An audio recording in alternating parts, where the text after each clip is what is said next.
आपल्या पुणे जिल्ह्यामध्ये बिबट्याच्या माध्यमातून जी काही मृत्यूची घटना झालेली आहे, अतिशय दुर्दैवी अशा प्रकारची घटना आहे।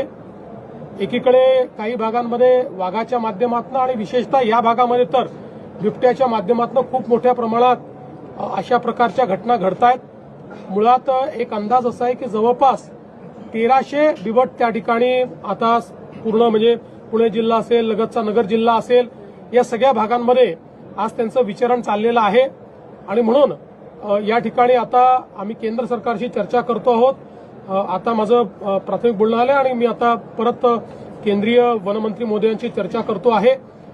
या संदर्भात वळसे पाटील साहेब देखील माझ्याकडे आले होते। वळसे पाटील साहेबांनी देखील त्या ठिकाणी अतिशय गंभीरतेने हा सगळा मुद्दा मांडलेला आहे आणि आम्ही केंद्र सरकारला विनंती करणार आहोत की एकीकडे हे बिबटे जे आहेत हे काही प्रमाणात पकडून आणि ज्या ठिकाणी रेस्क्यू सेंटर्स आहेत त्या ठिकाणी ते देण्याची आम्हाला त्यांनी परवानगी द्यावी आणि त्यासोबत मोठ्या प्रमाणात स्टरलायझेशनचा प्रोग्राम हा देखील जे काही प्रचलित धोरण आहे त्या धोरणाप्रमाणे केंद्र सरकारची परवानगी घ्यावी लागते, तशा प्रकारची परवानगी आम्हाला द्यावी।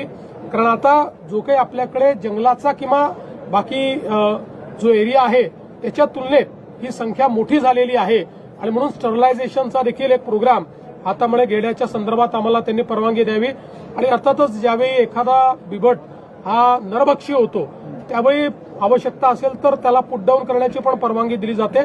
तर अशा सगळ्या परवानग्या त्या ठिकाणी केंद्र सरकारने द्याव्या अशा प्रकारची मागणी करून आम्ही त्यांच्या मदतीने हा जो काही आता एक प्रश्न निर्माण झालेला आहे हाही प्रश्न सोडवण्याचा प्रयत्न आम्ही करणार आहोत।